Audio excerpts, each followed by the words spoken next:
it's your boy Ancient Albatross here again with the Cypher Unlimited crew. -1, unfortunately. No Anthony tonight. He had to go take care of some business. But we have the ever fabulous Alpha Dean. And just as a quick reminder, if you haven't already, be sure to subscribe to us here on... Oh, excuse me. Subscribe to us on YouTube and follow us here on Twitch if you haven't already. It is a huge help for our channel, and we really appreciate all the help we've gotten and support we've gotten so far.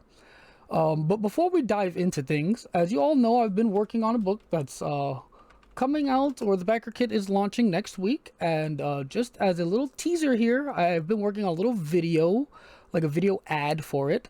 So we're going to have a quick watch of it. It's a pretty short thing, like a minute or so, minute and a half. But yeah, let's take a quick look at that, and let's dive into that world. The world of the Entropic Isle.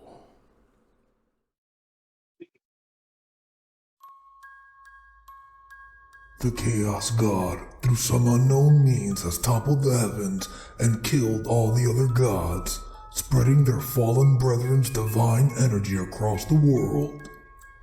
Mortals, forced to fend for themselves and imbued with powers they've never wielded before, plunge the world into chaos. This madness fuels the unruly god, empowering this spiteful being. Eventually, the Chaos God will have enough energy to reshape reality into something unimaginable to mortals. The Entropic Isle is a gritty Cypher System hack set in a hyper-pop dark fantasy world, heavily inspired by Merkborg and Gods of the Fall. We've made some changes in the Entropic Isle that reflect this inspiration.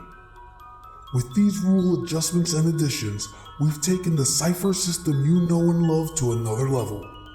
You can read more about the changes here and below. Will you be a champion of hope, fighting to restore the world to what it was?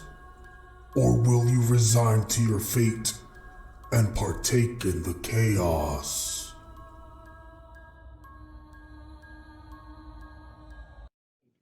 Yeah, so that's a little video ad I did for this. Yeah, it was a lot of fun making that. I did the voice acting, I edited the video all together. Yeah, it was a blast to make that. So yeah, hopefully that immersed you a little bit. I'm very much looking forward to the launch of this book next week. Needless to say, I'm pretty excited about this, Al. Well, you know I'm excited. I've been stoked. I was the one kept pushing. Come on, Al, you gotta get it out there. I think it's good stuff, man, and I'm impressed. And like I said before, off camera, I'm super proud of you and very inspired. So, good stuff, my friend. But yeah, without further ado, go ahead. I just said, before we jump into stuff or anything else, I just want to throw a quick reminder out there, guys. Monty Cook Games is right now currently crowdfunding their realm for Moonbeam, the Anywhere door. So if you haven't taken a chance to take a look at that and back it yet, please do. It's going to be another streaming platform, you know, similar to Twitch, but with I guess you could say mechanical ideologies like Discord and so on and so forth. Once again, nobody's going anywhere. Cypher Unlimited will be there. We're just going to be a part of the crew and making the Anywhere door as great and good as Cypher Unlimited. And we need you to get this thing funded in order to do that. So, you know, just wanted to remind everybody about that as well. Without further ado, I guess we're going to jump into what this topic is for tonight. Correct, Al? Yeah, let's do it. All right. So the topic tonight is Souls-like. And that's like this extremely popular genre video game, which gets its name from the beloved series popularized by Dark Souls. Hallmarks of Souls-like games include difficult combat, lore-riddled worlds to explore, super epic boss fights. Now, bringing all this up to Cypher does not require much of a change. It can honestly be done with vanilla Cypher in a pinch. But we're going to talk about it. So without further ado, Al, let's get this thing started. Yeah, so I actually wrote the notes for this one, so I'm I'm pretty excited to talk about it. It's definitely something I want to actually do at some point. Run a Souls-like game. I don't know, set to what universe. Maybe, um, even make a Souls-like of the Entropic Isle at some point. But either way, there's a lot of things you can do to change around the system or change how you run the system or whatever, to really encapsulate that Souls-like feel. But again, we could run it in vanilla Cypher. It comes down to a lot of flavoring. But to truly get that feel, let's go over some adjustments we can make. For instance, this is where my mind immediately went to begin with, was healing and flasks, where every Souls like you have like a little limited use healing flask, right? And that's real easy to change the Cypher system. Instead of recovery rolls, you have a healing flask you use X amount of times a day. And then, when you take a 10-hour recovery roll, you essentially refill your flask. And going along with the Souls-like game or genre, or, whatever, you can use XP to upgrade the flask to either heal more or hold more charges or whatever have you. And I think, yeah. I was going to say, see, and another thing that I would think about too, the same kind of thought process, instead of necessarily giving them a 10-hour roll, maybe they could find well springs or something like that and refill their flask that way, just to give it more of a gamified, aspect to it. That could also be a way. So maybe your 10-hour recovery roll only fills up half of what you used. But in order to get a full flask, you have to find one of those well springs or something like that. I like the idea of a 10-hour recovery roll doing like half your flask if you don't have if you don't reach one of those in what is it, in Dark Souls or whatever they usually call campfires or torches or Right. Lost Grace or whatever, right? So I actually thought about this too. I didn't write it in the notes.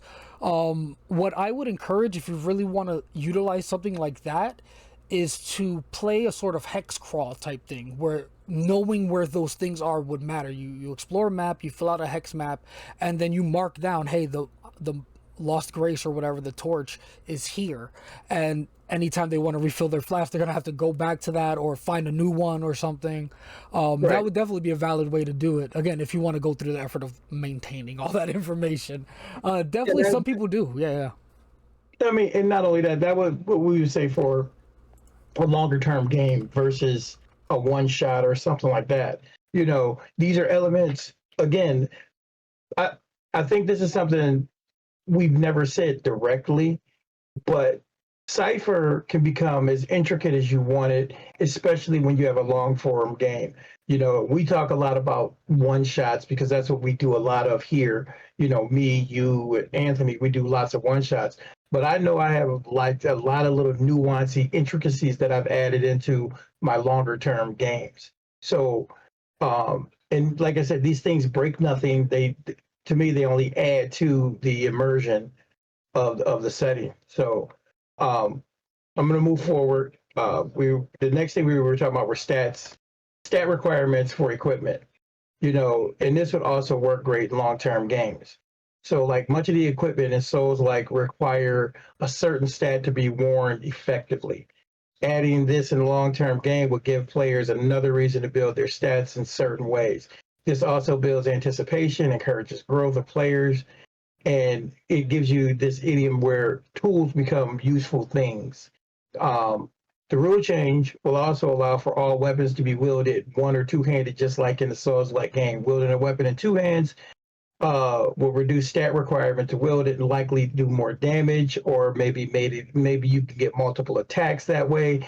I mean, there's so many ways that you could play with those aspects. It was just like having a conversation with Charlie one time, and we talked about effective stances when wielding a weapon, yeah, as far as a firearm. And you could add those type of ideas in, and have a list. And then this would be at a level of strategy. But again, all it would be a hindrance or an easement, if you will, in what you're doing. It might ease the task to hit, but increase your defense, or something like that. It would just be a give and take. yeah. I really do enjoy the idea of like in Souls, like having a stat requirement for a weapon or something, or even your armor or whatever. Right? There's a lot of stat requirements in those games. It would, again, you mentioned it in the beginning part of it, it'll build that like anticipation, right? Because in Souls likes, you're beating a lot of strong things, and they generally or sometimes will drop the weapon that they're wielding themselves. And a lot of the times you'll pick up that weapon and holy shit, it's amazing, but I need X amount of strength or X amount of, whatever to hold it. That like sort of like what is it, character growth is something that you see a lot in Souls like. It's like, hey, I'm building towards this thing. Like, hey, I have it, I earned it the hard way, but now I need to like grow to use it. It gives you like a reward to look forward to. What it is another aspect of doing a character arc. If you think about it, you could turn that into an aspect of character arcs. Just tie you could tie the entirety of these new abilities that we're throwing in here, or the new requirements and equipment. We could tie those directly to character arcs as well. Which would bring that again, that immersion. Again, it's a level of immersion. And see, this is what I was talking about before, Al. This is because you're so good at it. When you talk about these video games, you play them and you see the video game through the lens of a story more so than you see it through, hey, I'm just grinding away in these repetitious things. And that's what makes it so cool when you start doing these adaptations, because we can go into the deeper aspects of the lore. And I think that's a really smart way, when adapting a video game to an RPG or any other media for that matter. If you're going to adapt it to a comic book, you're going to have to adapt it to a movie. If we've seen the better movies, and stuff like that, always go into the lore and flesh out what is a button press or item drop in game. So I really dig it. I do enjoy that aspect a lot, and honestly, I didn't even think about character arcs when writing these notes. Character arc, and again, makes a lot of sense within the Dark Souls or Souls-like genre, because in those games you are doing a lot of mini quests essentially, like, and those are basically character arcs, like you're helping or whatever, right? There's a bunch of different ones, whatever. But in the context of this, completing a character arc could give you access to just using that weapon without hindrance, instead of worrying about a status requirement. You can make it a character arc requirement, like, hey, right. I mean, think about it. I could just see taking a weapon and saying, let's just say, it's the Sword of Legends, just the arbitrary name, that's what we give it, but the person has to go and find the history of the last person who wielded the weapon, and then that's going to unlock the secrets, for them to go into the next stage of using that weapon. Just something. And that's just like right off the top of my head, just sitting here talking about this kind of stuff always makes my brain explode with ideas. Yeah, no, and that also makes it. We're going to discuss this part a little bit later, but this also leans heavily into the other aspect, because right now we're talking about like mechanical stuff, but the other aspect of Souls like is their lore. They're heavy with lore, but the lore is hidden. Like, you have to look for, you have to interact with stuff. This leans heavily into that. These two mechanics or whatever like play into each other, because it's a mechanic, but it also is like you have to get the item to then find out about the lore that's behind it to then go on the character arc. And again, right, it just triple ups on your immersion. Like, that's fantastic. Like, we should write character arcs in the note. I'm gonna edit these notes later and add character arcs in there, because that is a stellar idea. I definitely did not consider that. Real quick, my ears out there still like, hey Dean, send me a Cypher Unlimited shirt. All right, you make sure you're ready to run a game in CypherCon this year, and I'll make sure you get a shirt. Just we'll talk about it. So yeah. Take us into combat, Al. Yeah, so the next thing, because again, we started off talking about mechanical changes, or at least I started the notes that way. But either way, the next big chunky thing that a lot of people look at when they, or consider when they consider a Souls-like is the combat. Combat is a big part of Souls-like, right? It's not a huge part of Cypher System at its core, but it's very easy to change up that mindset or play a little combat heavy. We've all been in combat heavy games, right? We just have to adjust that combat within a Souls-like, quote unquote, Cypher game to kind of really capture that Souls-like feel. And one of the biggest ways you could do that is incorporating telegraphed attacks. And if you've played any Souls-like, every single enemy has some very telegraphed attack. That's how you learn how to dodge, whatever, right? That's how telegraphed attacks are a big thing, right? If you haven't played a Souls-like, very big. And this is real easy to do in Cypher System. A big telegraphed attack would just take 2 turns. First turn of the telegraphed attack is the GM just describing how the creature's winding up in great detail. That's how the players would learn how to read the attack. You know, there's usually a big wind up of the attack incoming, right? On the creature's next turn, it executes the attack. Bing, bang, boom.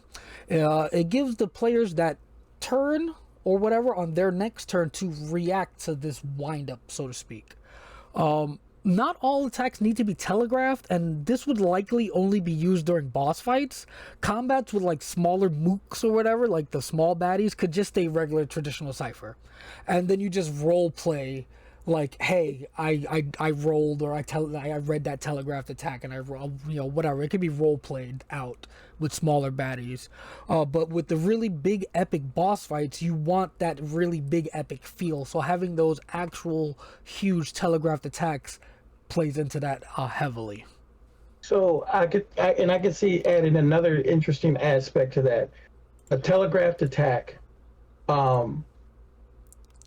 I would also say with telegraphed attacks, you probably wouldn't. You probably have an advantage on it, or you know, an asset, or you know, it would be eased in some way since it's telegraphed, since you can see it coming. But the caveat is, you can't spend XP to re-roll. If you fail, you fail. You know, this way, you know, it raises the stakes of what a telegraph attack is, but it also gives a telegraph attack a little bit of menace when it's happening, just like in the video game, you know, because you know, say you're not quick enough on the button, you know it's coming, and you don't dodge out of the way quick enough, boom, you're hit, and it hurts a lot. So I think, you know, with telegraph attacks, that should be, you know, we could add that little aspect in.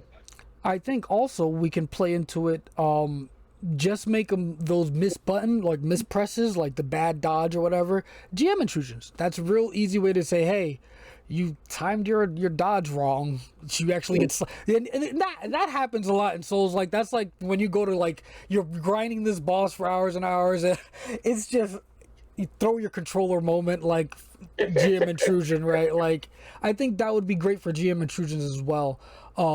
Even though again it's telegraphed, you know it's coming, you just did it wrong. You did your dodge wrong or whatever. Again, that's a very Souls-like thing. So, I mean, I just thought we threw it out there that way. I mean, I think that's kind of cool that, you know, say, because it's right there. So, you know, telegraphed attacks, you know, can't spend XP to reroll the defense. Just to touch on what Kedub said real quick, I hadn't even considered this because Cypher System's a resource management, you know, with your stats anyway. He says, if I was doing a Souls-like, one of the things I'd consider is that dodging an attack always has a pool point cost to represent your stamina running down, which, you know, would either be, you know, speed or might or whatever, right? I think that's a cool idea. I'm going to touch on something in just a moment, in like same area. That would be a cool additional cost to dodging, and again I'll touch on that in a second. Well, I saw that too, and I was going to address it because I had an idea for that, which comes from, again, another Cypher System rulebook that's sitting around. Your dodging doesn't cost from one single pool. Dodging actually costs a point from every pool. So you got to spend a strength, might, and speed, might, and intellect in order to dodge it, you know, because it represents, again, like he's saying, it costs the pools. And you know what, you have to be smart. You got to make sure you're dodging in the right direction. So that's the intellect cost. Speed, of course, self-explanatory. And the might, sometimes, you know, the dodge might be connected to, you know, making sure you don't get caught with the shrapnel, especially if it's an area attack or something like that, to ride the wave out. So I could see doing that, you know, because you know how in, what is it? versus in a data sphere. When you go in a data sphere, all three of your pools get combined. So I'm thinking the same kind of principle. Instead of all three, you don't worry about all three pools being combined. Just take a point from each pool for any time you're attempting to dodge an attack versus, so you can see your pools slowly but surely dwindling. I dig that a lot actually. And you explained it perfectly, like the justification for each of the stats. Like it just makes sense. But again, we'll touch on rolling in just a second. I want to, since we're talking about the telegraph stuff, that was a hell of a tangent. But the BBEG, like the boss fights, right? You want them to feel epic. So along with the telegraphed attacks, you want your boss fights to have phases. A lot of the time, people have that in TTRPGs anyway, but you want that to be really prevalent in a Souls-like. Like after you do a certain amount of damage, the fight changes in some way. Maybe the guy transforms, maybe he stops holding back, maybe he calls for help and starts trying to run away or something. Regardless of what it is, the fight should change. The BBEG fight, like the boss fight, should change in some way halfway through, a third way through if there's multiple changes or whatever. Yeah, I think that should be a, like, put that in there no matter what. Like, bosses have phases. Well, yeah, I mean, that makes sense. I mean, we've used that on more than one occasion. I just did them as GM intrusions. Remember the one where you were dropping your car on the dreadnought? And then finally the dreadnought, instead of being one massive thing, he broke apart the five different, creatures that you guys had to contend with. I could definitely see using that, and I could see actually, maybe even giving a bigger boss, multiple instead of just two, maybe there would be four. Every time you use a quarter, every quarter of his hit points, he changes. I mean, you could even see like something crazy. I could see something crazy like, if you want to change 4 phases, when he's down to the last quarter, all of his attacks do like double damage or something. Just have some wild stuff going on. But again, to simulate the harshness of what you're continuing with as well. Yes, I definitely wholeheartedly agree with that. The harder bosses should definitely have like 3-4 phases. Like, I'll be honest, it's been a while since I've progressed far in a Souls like. I usually get frustrated just, I'm starting to play Elden Ring again, which is what prompted me to think of this topic to write about. But yeah, there's generally, for the harder bosses, I've seen like 2-3 phases. Wouldn't be inconceivable to have a 4 phase, very tough boss. And yeah, definitely push the boundaries of things as the phases continue. Like, you want them to get progressively harder. How about, and see, this could be a fun thing to do too. Think about it this way. I just thought about it, like, especially with a 4 phase boss, if, you get the boss down a quarter, he changes, you get him down halfway, he changes. But also in that change, he might get, a quarter, half of the amount of hit points back, because he powered up some. I could just have so much fun with. That's brutal. I know. That's no point. Oh, that is actually brutal. Yeah, anytime a monster or anything heals in a Souls-like, again, you don't see it super often, but it's brutal. It's brutal. I remember taking down one of the harder, like, I think it was Dark Souls 1 or 2, but there's a bunch of random, like, black knights just around the map, like, they're just posted up in random ass spots. I was dwindling one down or something. I was, you played like Bob and Weave in Dark Souls, and this dude just fucking moves back and flash. I'm like, what the so yeah, that would be brutal to see it, like, happen in a game. Exactly.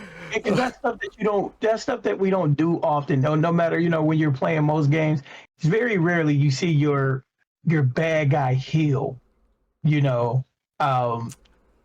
would, like, I could just see some truly nefarious things to do to players.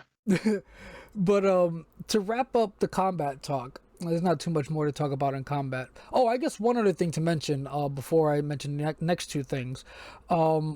With Dark Souls or Souls-likes being as tactical as they are, you can, again, I could see this being done in completely theater of the mind, but a general areas map is probably a good idea if you want to, like, really telegraph attacks. You like they'll learn where on the map it's being attacked and whatnot, right? It'll really give players a chance to read or whatnot. And you can even go as far as to using a gridded map if your players or you as the GM are that tactical. That's just the beauty of Cypher System. We can play this however we want within as far as combat goes, tactically. Is that the word? Or as not tactically as you'd like. And even with a Souls-like, you could still, I think, do it theater of the mind. It just it becomes a little more descriptive heavy. If that's not your forte as a GM, you might want to use a general areas map instead. But again, all three ways very valid for a Souls-like. And oh yeah, go ahead. I was just saying, and I've actually purchased the circular range templates, which are really, really nice, and just, you could make up a few of those and just sit them on a character, and that'll show you, short, immediate, and as long as it's sitting there, whatever is within his circular range, again, there's your tactical nature, even if you didn't have a grid. So there's a lot of things that you can do with Cypher, making it tactical as you want it. Because I've done it, with minis and when I run my my Ice Station Zebra game that I do with Star Wars and all my little stormtroopers and whatnot. It's really cool.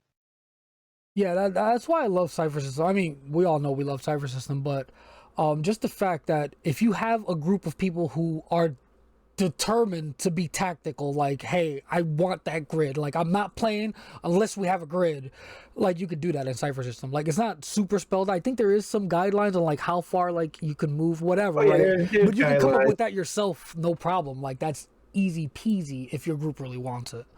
But in that vein, the last few mechanical things I would change in combat is, we touched on this a little bit already, are rolling and parrying. Both are very big in Souls-like, and we'll touch on rolling first because we kind of talked about it first. And what I was thinking of is instead, like again, that I really like that additional stat cost, right? Of that shows that you're expending your stamina, so to speak, to roll. But as far as the actual roll goes, like the dice roll, I think having it just be a normal speed defense roll that's a bit harder, and you get out the way unscathed and you move like quite a distance away, or conversely, again this will be up to the player, you roll into such a position that you get like basically an attack of opportunity on a successful roll. And again, the trade-off here is that the roll is a much harder speed roll than normal. Like if you were to just kind of just get out the way, and as per normal Cypher rules, right? You're risking a better chance of being hit for the reward of either placing yourself at a better position or doing more damage or taking another action, whatever you want to do, right? Healing, whatever, using a flask, whatever, right? I think that's a really good way to handle rolling. And again, introducing that cost, I like that a lot. So anytime someone attempts to roll, they also got to spend those one point from each pool to show that I'm rolling, right? And especially like for maneuver, just so we would, because how everybody has that issue with edge and effort, same letter, let's call the rolling that we're talking about a maneuver. You're maneuvering into position, and it costs you this much, it's this difficult to maneuver. We can't say that though, because it's Souls-like. It has to be called rolling. It has to be. I'm sorry. This is a hill I'm gonna die on. I'm sorry. I know I don't come into the arguments, but I'm just fucking around. No, but seriously though, rolling, and we'll just say dice rolling. If we want to specify die, we'll say dice rolling. I was just playing devil's advocate here. Real big deal.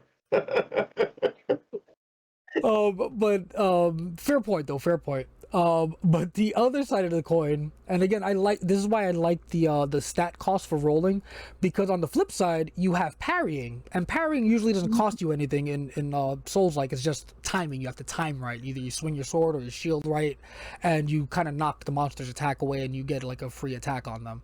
I think again that's real easy in Cypher System, just like the dodge roll. You roll at a higher difficulty, whatever, like you say you're going to stand there and try to parry the attack. Like it involves you standing in the way of the attack, so you have to at least get in the way.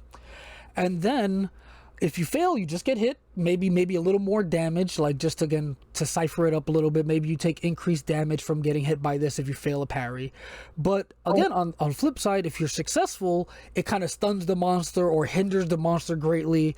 Maybe the next, until its next turn, it's the defense rolls are hindered for it, whatever, right? Just give it a big ass negative for a successful parry. But go ahead. So I could see handling parry like this. Regular speed rolls are for rolling, for rolling, but parries are 99% of the time, unless you can argue it some way, fashion, or form, those are going to be might rolls. Those will be might defense rolls. So, so sometimes it can be useful for a character to have might defense as well as a speed defense. And if you handle parries as might defense, again, like you said, you're standing there, I'm deflecting the blow or whatever. And I could see that working, like you said, bouncing it off the shield, whatever, and then do it this way. A failed parry, because you've expended points and so on and so forth to do a parry, let's attach a might cost to it. But it would be a might defense roll. But then if you fail, you're going to take half damage. Maybe. So I don't like that, because in Souls-like, when you miss a parry, you're fucked. You just get hit. Like there's no reduced damage. You just get hit, right? Okay, then that's it. So then you fail it, you get hit. In Cypher System, again, since there should be like a trade-off, right? Because in most, like, let's say with dodge rolling, you spend the points to roll, right? So if you fail a parry, you just take more damage. That's the cost. You just take a little, like 3 more damage or 4 more damage or whatever it is, right?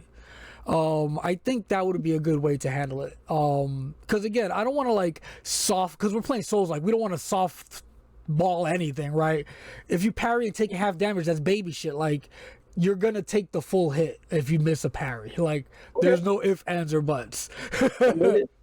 I just was throwing something out there because we were being such, but hey, me. I mean, we can add an easy mode because we're making it to add an easy mode, quote unquote, like a difficulty, whatever, like parry, you take half damage. That's funny. Yeah, easy mode to the tabletop. That's funny. Hey, awesome. Gabe. All right, buddy. So we're gonna move into the next section. I mean, because I think we beat the mechanical side of what we're talking about, and I think just those few things add an element, to the game itself that wasn't there before. And sometimes we talk about that mechanics, should support the narrative. So we're supporting the narrative there, which means coming into this next section is perfect, because the other bread and butter of Souls-like games, the lore is riddled. The world is riddled with lore. The players have to interact more. They dropped into these, you dropped in beautifully crafted worlds. No information is given directly. Instead, you have to explore, which is at the end of the day was at the heart of Numenera. It was all about exploration and discovery. Which translated over into Cypher. So that right there, I think that will capture the Souls-like game even more so. So we should lean into that. So like we said, the first thing is start by giving players very little of what's going on in your world. Throw them into things and let them figure it out. Give them vague directions on what to do. Present them with any NPCs early on that give exposition and direction, but doesn't force the players into action one way or the other. So I think that right there is awesome. I'm a firm believer in players learning about the world, interacting with the world, just like we interact with the real world.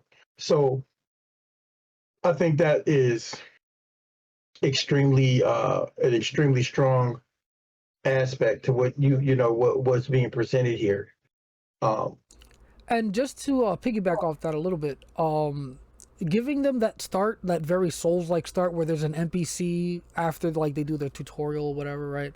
There's an NPC that usually gives some kind of exposition about what's going on a little bit, just very vaguely, and then they also give the player a vague direction on where to go. Like, hey, there's this thing going on over here, but you know, you could deal with it if you feel like it, right? That's a really good take, or gameplay structure for a like campaign or a longer term game. Don't be afraid to impose a more railroady, for lack of a better term, railroady type story in a one shot, because you don't have a million hours to explore the lands beyond, or whatever they're called, right? So the one shot definitely, doesn't have to start that way, but yeah, this stuff is more for like a longer game, like that very vague opening. Yeah, I mean, that to me, and I think that's kind of cool in of itself, because this is also a way for game masters to experience, or should I say, not experience, but to practice, you know, especially if you wanted to give a player some hints. Like, let's just say they chose to go do this one thing, but you had that thing planned out that it's like a, it really should be for, tier 3 characters. Well, that's the first time you could literally get in there and give players that feeling of, I don't think we're ready to go this way. And, they get there and then have to turn around and go another direction. Stuff like that, I wish more GMs would play with and learn to do. And I think this would be a good way for you to experiment with that. no, I fully agree with that. It's even part of the notes here. But what I was gonna say, like, even in like a one shot setting, right, or situation, you can tell the players, hey, you're free to explore, right? You give them that vague premise, you tell them they're free to explore, but it's really you're free to explore, quote unquote. And when they go off the beaten trail, they get souls liked in like, hey, there's over leveled enemies here, or whatever, right? Like the air is too toxic for them, right? Or there's always some sort of like either like an enemy that's too strong, or the environment is too strong for you to proceed. And again, that's a good way, even within a one shot, to get a little bit of narrative in there, like, hey, that, like, this place is too dangerous, and you as a GM can explain why that is. Like, hey, this is meant for so and so, like, you guys need to go. But yeah. And I mean, that's what I'm saying, because I mean, you had put the notes, about including visible walls, too hard enemies, extremely difficult terrain. But, some players are creative and brave. And that's the other aspect about, what I tell people a lot. Yes, I create traps. I create these complications for players, and I have a solution in mind. Okay. 99% of the time, the players will never know what my solution was, but they come up with something. If they come up with something strong and viable, something creative that could possibly work, then yes, let it work, and I reward players like that. I would definitely reward my players for being creative if they decided to go up against, something that I had designed for tier 3 or tier 4 characters, and they came up with some creative way to contend with it, So I think that's real cool too. I'm dying because Ketup said, allow a player from a completely different group to invade your game and PvP.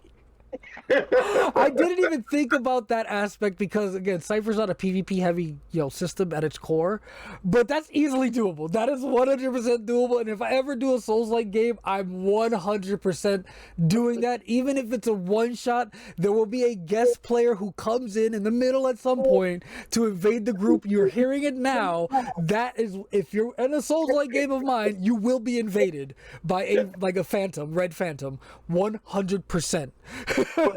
That's just as bad as the other one, and I've actually used it. I can't remember who said it. Somebody on the server had said, have the players get robbed, and then that NPC shows up and use their own shit against them. So same stuff. So I love that idea. But to go back to the lore stuff, right? A big thing in Souls-like is a lot of the delivery of the lore is through NPCs and items like your equipment or whatever, like, or just locations that you find. A lot of stuff is spelled out visually, storytelling, and you as the GM could do that with verbal descriptions, or if you want to get fancy with it, you can actually write things down, hand them out to players as handouts, whatever, right? But again, this is sort of prevalent in normal TTRPG, but you would really want to lean into this heavily to capture that Souls-like. Like, don't give players any sort of hints about the world or anything until they do these things, until they obtain the items, until they visit the locations, until they talk to the NPCs. Even if they're like, because again, traditionally in TTRPGs, if someone's trying to recall information about a place they may have known, there's usually a role involved or something, right? In something like this, you want to strictly say, hey, unless you haven't been there or spoken to the NPC, you don't know. Like, again, caveat there is unless a player is trained or specialized or something in specific knowledge about that area or specific knowledge about that thing, then of course you can have them roll for it. But if a player is not trained or anything like that, say, hey, it's just straight up, you don't know. Like, you have no, how would you know? Hey, Al, I'm going to step off camera for just a second. I got a bug that's driving me crazy. I got to get my racket. He's been invaded IRL. But I'll continue here. The GM intrusion and an invasion all in one. My friend Gabe here says, make an NPC lock a door behind him or trap them somewhere. Gotta have patches too. That's a fun idea too. Like, there's so many like fun, like I would definitely play a Souls-like in preparation to run a Souls-like game, because there's so many little things like that, like NPC interactions. Like, you'll interact with an NPC early on in the game, and then, you don't even think twice about them. And then an hour or two or whatever, gameplay wise they're locking you in a fucking room or something, or like trapping you or something. Like, you can't trust anybody in a Souls. Like, the most nicest person could be like the craziest backstabber. And that would be an awesome way to play with that like NPC element of the storytelling. Like, give them like real deep personalities. Like, they might be trusting or they might seem devious, but they're actually very helpful. Like, give that twist there, because a lot of Souls like is facade, like a facade base. Like, there'll be one facade, but it's actually the other way. Like, that's a big thing in Souls like as well. So definitely good to lean on that too. It puts me in mind. I'm watching Rising of the Shield Hero right now, and by God, that is exactly what he's dealing with. Exactly what he's dealing with. Somebody's all nice and sweet and just bang, out of nowhere. Now he's been marked, called a molester, and nobody in the town likes him. Or it's like, really, it's like, wow, did not see that coming. I need to catch that. It keeps advertising it to me, either Netflix or Hulu or whatever. Every time I turn it on, it's like, you should watch. Watch it. You like anime. I'm enjoying it. I'm about 8 episodes into the first season, and I'm loving it. I'll tell you this before we get too sidetracked, and I'll get us back on topic. I did just start watching Breaking Bad. I'm catching up on media. I'm watching Breaking Bad. We just watched episode 3. This shit is bananas, and it's only episode 3. Like, holy, yeah, like this shit is crazy. But before we wrap our talk here, or I guess we hit the two major points, right? The mechanical changes and the lore like heavy, like you want to lean into this lore stuff, right? But there's a couple of things that don't really fit in those two categories that you could also change up in your game to give it that more Souls-like of a feel. I call these misc changes, the miscellaneous changes. And the first one that came to mind when I was thinking about it was adding weapon and armor upgrades. That's a big thing in Souls. Like, you collect all your runes or your souls or whatever and use them to upgrade your weapons. I haven't run a long form Cypher System game, so I don't know how prevalent it is to have like weapon enchantments or upgrades in a game, but it's a very typical TTRPG thing, I think, is to have that upgrade system in place. And in a Souls like thing, it would be very easy. And within Cypher System, I should say, it'd be very easy. You just again collect whatever material, you just arbitrarily name something, or if you're going for a Souls like, they'd be named after these weird metals or whatever, right? After you collect X many, you bring them to a smithy, and they can upgrade your weapon or your armor. And within Cypher System, let's say like once you get to level 5 weapon, you'll unlock a new skill or like more damage or something, right? The weapon gets better in some way, but not until it gets level 5, right? And then level 10, 15, whatever, right? You could do it incrementally like that. Like if you want to have like a really grindy, like Souls like real experience, you can do it that way. But if you wanted to streamline it a little bit more, you could just say each level. So like have a bunch of materials to go from level 1 to level 2, and then when you're at, you know, level 2 weapon, it gives you the new thing, and then a bunch more to level 3, and so on and so forth. You know what, Al? I mean, to make it even simpler, I'd probably just connect it to the tier. I'd probably let you upgrade at every tier. You know, you could upgrade your weapon, you know, as you tier up. You know, that way it would simplify it, but it would also keep it very Souls like in the sense that it's. I got an idea for what you said. Okay. Going all the way back to the beginning of our talk, this again goes back to character arcs. We can make that a character arc. Exactly. It'd be super easy to say, hey, not until you've done this quest line for this smithy or whatever, like that character arc, like your weapon's gonna stay the same. Like you need to like go through some specific set of circumstances, right? That would be an excellent way to do it too. Like just ditch the whole like gathering materials shit again, unless you want that, because again, very easily doable in Cypher System. But I really like the idea of making like a character arc type thing. Yeah. Well, that's what I'm saying. It's the only reason that came up is because we're talking about this, and we were talking about Souls like the video games. But I swear to God, you got to watch Rising of the Shield Hero, because it is exactly what we're talking about. You know, he's literally gathering things that enhance the abilities of his shield. You know, and he's tearing up. He's getting more powerful, so he gets all these different kind of shield abilities. So I could see doing the same thing for weapons and armor. You know, and you could connect it to your tiers, or you could connect it, like you said, to a story arc. You know, but perhaps you could do both ways. Like there's the mundane things, but then there's like the mega ability that you can get that's based on an arc that you need to complete this story element in order to get, you know, this extra special ability, if you will. I like that a lot. I like that a lot. Definitely something to incorporate in a longer form game if you plan on having a Souls-like campaign. Yeah, definitely want to have something like that in place. Your focus is your weapon would be an interesting way to do it too. Charlie in chat, that's Charlie, right? Yeah, that should be Charlie. I always get Charlie and James mixed up, but I think that's Charlie. And making a job class system with artifact weapons based on form factor, and they give different abilities. That would be an interesting way to do like character creation too. If you want to like really like break down character creation, that would be an interesting way to do it too, because again, in Souls like all your abilities or whatever come from whatever you're holding, like whether it be a weapon or a magical totem or whatever, right? And anything like you're holding what determines what you can do. It's definitely an interesting take, and I think that would require like a bit more work, like to really make it immersive. But it's a cool idea. Another thing that you could do that I've been toying with is create you know, ability trees.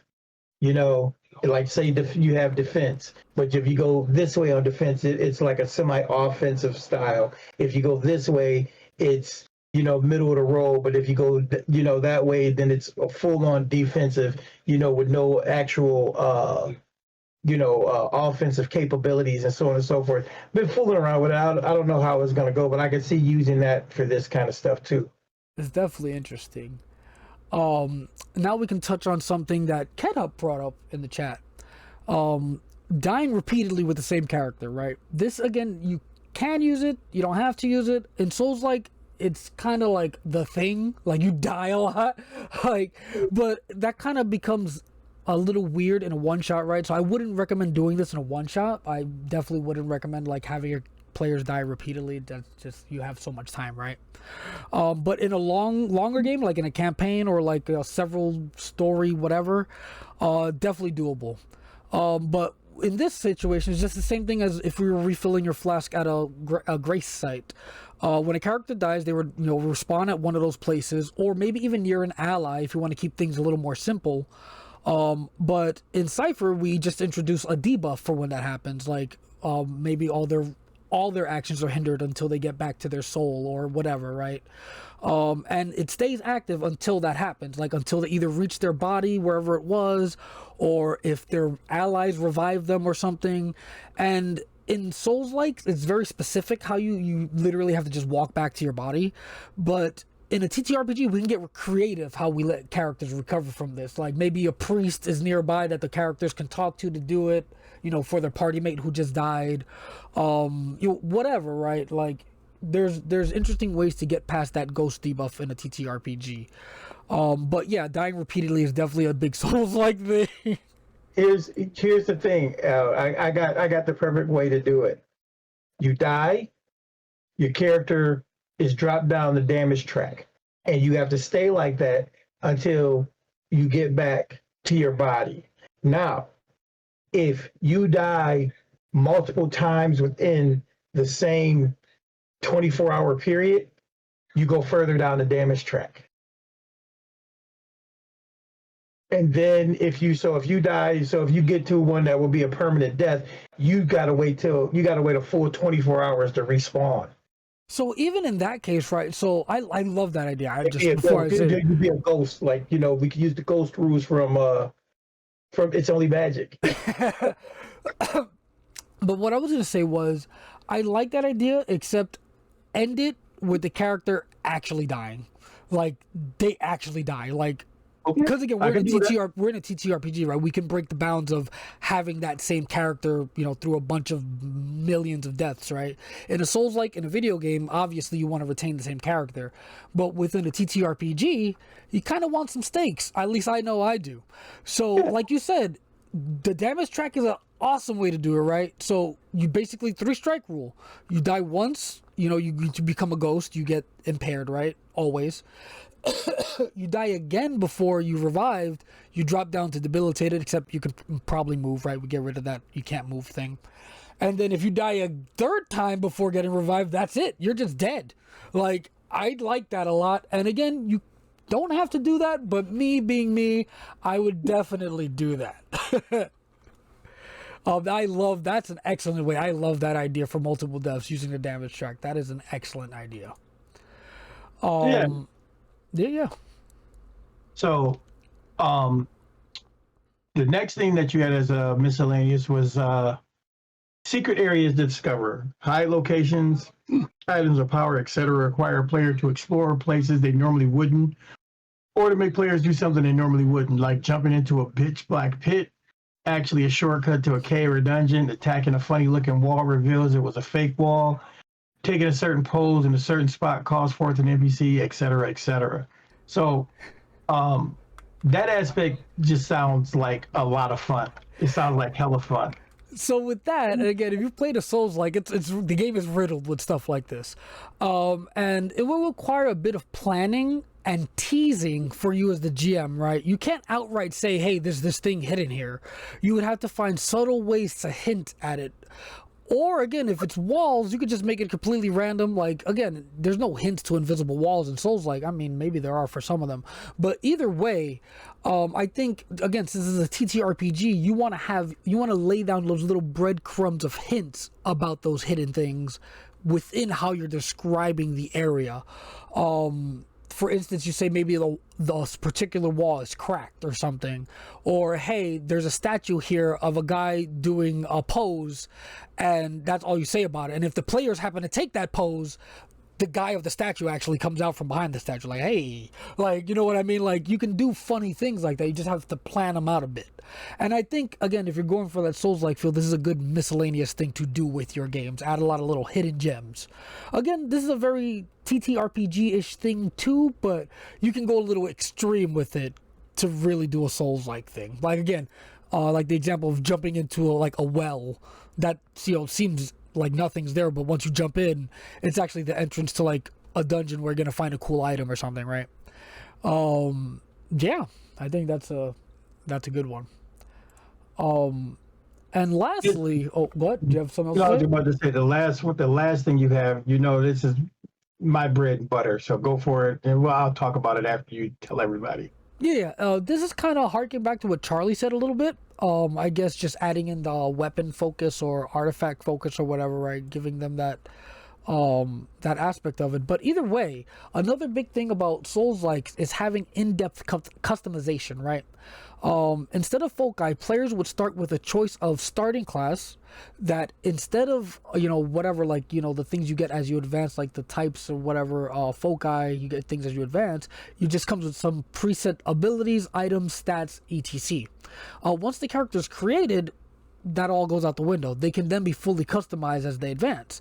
In a Souls like, the characters earn their magic abilities, powers, whatever, in many different ways, and that can all be translated to Cypher very easily. Like Charlie was pointing out with artifacts being the focus, or again, you can very easily have them learning from a predetermined list of abilities like magic, like schools of magic. Again, this would be a lot of planning and work for the GM, but it would definitely be worthwhile if you're doing a campaign to do all this work to set up that framework. I think that again would really immerse the players in what they're doing with their characters, but again would be a lot of work. Like I've done in many games, as I said, this is kind of my bread and butter. I love doing this, because I like the customization possibilities. I think it was a discussion that started on the server the other day, and someone was talking about interpretation of the rules, and they were like, "Well, the author intended," and I'm like, "Do you know the author? I mean, the author didn't intend anything. It's written. They write things the way they do in Cypher on purpose." And the point is that I was making is that you can literally, build foci organically, piece by piece. So have a list of starting, abilities, tier one abilities that you would have, low tier abilities. And you know what, you tell people, okay, listen, you get to pick your 4 type abilities, and then you can take 2 abilities here. And then by, if, like you said, a longer form game. So by tier 3, you know what, now you have the basis for whatever your focus is going to be. You name it, it's your thing, it's what you do, and I've done it for superhero games. I do it a lot for superhero games. So I could see doing it for this. And then this way it's kind of unique. Every character could be different, and it just would be the approach that you would take. So you could say, okay, this person, say one person, like Charlie was saying earlier, they're item based. They're armorer. They want to wear armor. Or, the other guy might be a weapons master. Another guy might decide he wants to be a spell caster, whatever, in this way you grow, but you grow organically, and you grow in the way that you envision your character. And I think by having those abilities broken down, just pick, you can literally pick 10 foci and take all the low tier abilities and throw them into a pool and let your players start choosing from there, and do it for each tier. Yeah, that is an excellent way to do it. Again, it requires a little bit more work on the GM side, but very worthwhile to capture this sort of feeling. Like, super good. Yeah, I think that hits the nail on the head on that one. And again, you don't have to do all that. This miscellaneous stuff just helps. Like, it's a lot more work, but it helps encapsulate that feeling, which is why I included it. But yeah, definitely, if you're going for a Souls-like campaign, do that work to help your players feel immersed. I'm going to say this. Anytime you sit down to adapt a game, a video game, a book, a movie, another system, whatever you're trying to adapt to Cypher, I think the biggest question to ask yourself is what is the level of evocativeness you're looking for? How close are you trying to simulate? Because I think when we start talking about, a lot of people will talk about conversion. I think the biggest thing is because we find something within the lore of the game, something that moves us, and we just want to, but for whatever reason, the mechanics don't work anymore. Hey, I've moved on from playing, simulationist games and so on and so forth. Or, hey, I just really like Cypher. It's my jam. Ask yourself how evocative you need it to be. How much are you trying to draw a person into this feeling? And I think when you do that, once you answer that question for yourself, you can then, figure out how much work you have to put in, how much or how little work you have to put in. And, again, the other aspect of it is you have to know your genre that you're working in, and you should also know what audience you're going for. Those three things right there will make your job way, way easier when you go to adapt anything to Cypher System, And if Al doesn't have anything else, I'm going to take us out of here. And I was just gonna say that was an excellent end cap to the discussion. Just that advice as a general blanket. If you're doing any sort of like conversion or adaptation, think about answer it for yourself. How evocative, immersive, whatever, and that'll let you know how deep you need to go within doing something like this. Definitely A+ advice. So, if you like us and you like what we do, please be sure to join our Discord. Give us a follow here on Twitch. Soon to come, Moonbeam. But our Discord is the largest fan-run Discord for all things Monty Cook games, with games being run all the time. Not a fan of Discord? You can join us on Facebook. It's not as big, but there's still plenty of discussions over there as well.